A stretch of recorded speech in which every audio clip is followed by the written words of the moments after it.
గురువుగారు ఇప్పుడు ఎవరైనా వ్యక్తి వాళ్ళు అనుకున్నది సాధించాలి అంటే చాలా సందర్భాలలో వాళ్ళకి కాన్ఫిడెన్స్ తగ్గి ఉంటుంది, లోపిస్తూ ఉంటుంది. చాలా తక్కువ మందికి ఉంటుంది ఆ కాన్ఫిడెన్స్. ఈ కాన్ఫిడెన్స్తో పాటు ఇంకేదైనా సాధన అనేది అవసరం అంటారా? మీ అభిప్రాయం ఏంటి? స్వామి వివేకానంద ఏం చెప్పారు? Strength is life, weakness is death. Weakness అంటే సచిన శవంతో సమానం అని చెప్పాడు ఆయన. ఒకటే, చాలా సింపుల్ వర్డ్. ఒక్క వర్డ్లో ఆయన నువ్వు అధైర్యపడ్డావా, నువ్వు శవంతో సమానం అని చెప్పాడు. ఇంకెంతకన్నా ఇంకేం కావాలి?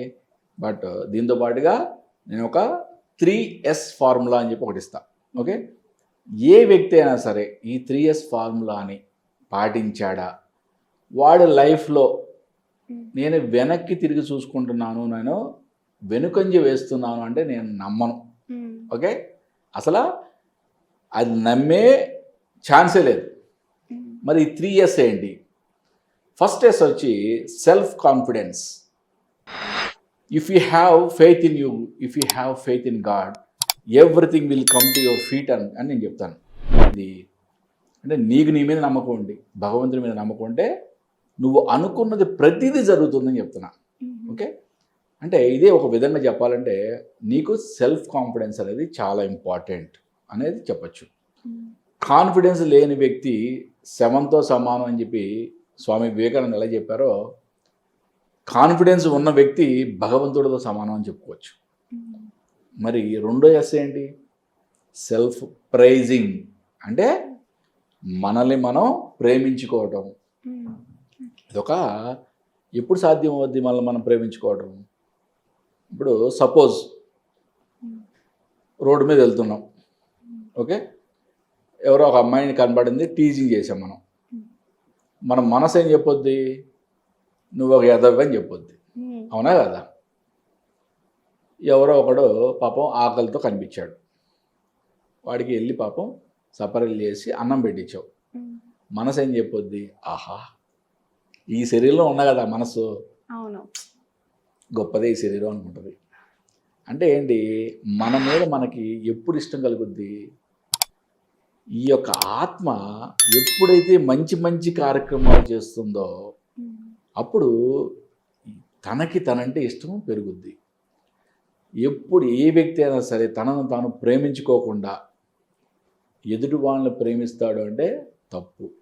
ఓకే, ప్రపంచంలో ఏదో సాధిస్తాడు అంటే తప్పు. ఫస్ట్ నిన్ను నువ్వు ప్రేమించుకోవాలి. నిన్ను నువ్వు ప్రేమించుకోవాలంటే ఫస్ట్ నువ్వు నడిచే దారి పర్ఫెక్ట్ అయి ఉండాలి. మరి లాస్ట్ ఎస్ ఏంటి? చాలా ఇంపార్టెంట్ ఎస్ ఇది, సెల్ఫ్ అసెస్మెంట్, ఆత్మ విమర్శ. ఇప్పుడు లంచం అంటే చాలా ఈజీ కదా. నేను ప్రభుత్వ ఉద్యోగం అనుకుందాం, ఎగ్జాంపుల్. మీరు వచ్చారు ఏదో ఒక పని మీద. లంచం అనేది చాలా సింపుల్ థింగ్ కదా. మీరు ఏదో ఒక పని అడిగారు, నేను మున్సిపల్ ఆఫీస్లో పనిచేస్తున్నాను అనుకుందాం. మీరు బిల్డింగ్ కట్టుకుంటున్నారు, డీవియేషన్ ఉంది, నాకు అప్రూవల్ ఇమ్మన్నారు, ఇస్తానన్నా 10 లక్షలు అడిగా, మీరు ఇచ్చారు. స్టాంప్ వేసి సంతకం పెట్టే మీకు ఇచ్చేసి అప్రూవల్ ఇచ్చారు. ఇదంతా ఓకే. కానీ ఇది తలుచుకున్నప్పుడు నా మనసులో చివుక్కుమంటది కదా, 10 లక్షలు తీసుకున్నాను అని చెప్పి చివుక్కుమంటది కదా. అదే ఆత్మవిమర్శ అంటే. మనం ఏ పని చేసినా అది కరెక్టా కాదని మన అంతరాత్మకు తెలుస్తుంది. ఎప్పుడైతే if you are unable to answer your inner senses, you are doing absolutely wrong అని చెప్తున్నా నేను. ఎప్పుడైతే నువ్వు నీ యొక్క అంతరాత్మక సమాధానం చెప్పలేకపోతున్నావో, నువ్వు చేసే తప్పు. ఇంకా వేరే ఎవరిని అడగాల్సిన, జడ్జి దగ్గరికి వెళ్ళవచ్చు, సుప్రీంకోర్టుకి వెళ్ళవలసిన, నువ్వు నీ అంతరాత్మ నువ్వు సమాధానం చెప్పగలిగావా, యు ఆర్ డూయింగ్ పర్ఫెక్ట్. దాని గురించి ఆలోచించవసలా. దానికి సమాధానం చెప్పలేకపోతున్నావా, you are doing absolutely wrong. అంటే మరి ఆత్మవిమర్శ చేసుకున్నప్పుడు అదేగా తెలిసేది. మనం ఒక పని చేసాము, 10 లక్షలు లంచం తీసుకున్నా నేను అక్షరా దగ్గర నుంచి అని నేను ఖాళీగా కూర్చున్నప్పుడు ఒకసారి అనుకున్నప్పుడు నా మనసు చివుక్కుమంట, చూసారా? దాన్నే ఆత్మవిమర్శ అంటే. అక్కడ మనం తప్పు చేశాము అని గ్రహించాలి. ప్రతి వ్యక్తి కూడా రోజు ఒక 5 నుంచి 10 నిమిషాలు, ఎక్కువసేపు ఏం అవసరం, 5 నుంచి 10 నిమిషాలు సాయంత్రం పూట కూర్చొని రాత్రిపూట పొద్దునుంచి ఏమేం చేసాము అనుకున్నప్పుడు మనస్సు ఎక్కడ చివుకుమాలేదనుకో వాళ్ళంతా నువ్వు పర్ఫెక్ట్ అంటే నీ యొక్క ఆత్మవిమర్శ అంటే నువ్వు మంచి పనులు చేసావని చెప్పింది. ఎప్పుడైతే నీ మనస్సు గుచ్చుకుందో నీ మనసుకు నువ్వు సమాధానం చెప్పుకోలేకపోతున్నావో నువ్వు చేసింది తప్పు అని గ్రహించు. దాన్ని రిపీట్ చేయకు. మానవుడు అన్నప్పుడు తప్పు చేయడం సహజం. తప్పు చేయడం పొరపాటుగా చేయడం వేరు. అది తెలిసి అంటే కలియుగంలో ఎలా అయిపోయింది పరిస్థితి, కలియుగంలో లంచం తీసుకుపోకుండా ఎవడున్నాడు అనే స్థాయికి వెళ్ళిపోయాం కదా మనం. 100 కోట్లు అంటే పెద్ద విశేషం కాదన్నట్టుందిగా పరిస్థితి. వాళ్ళ రాజకీయాల్లో కూడా 100 కోట్ల అవినీతి అంటే అది పెద్ద అవినీతా? ఇంతకన్నా దౌర్భాగ్యం అని ఉందా?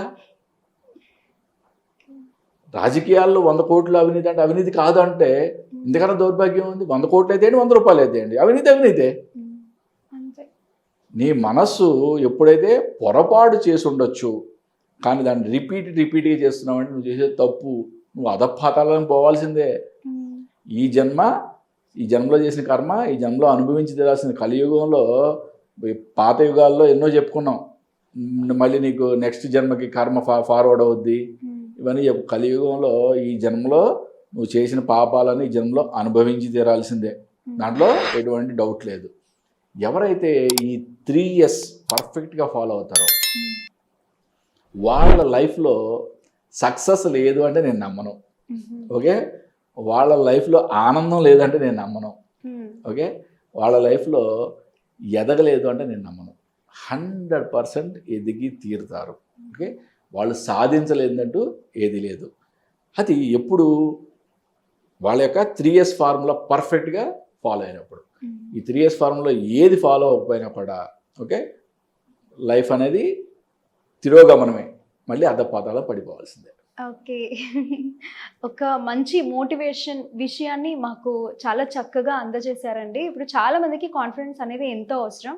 ఆ కాన్ఫిడెన్స్ ప్రతి ఒక్కరికి ఏం చేయాలనుకున్నా ఎంతవరకు అవసరం అనేది చాలా చక్కగా చెప్పారు. చాలా థ్యాంక్స్. నమస్తే. హరి ఓం శివ.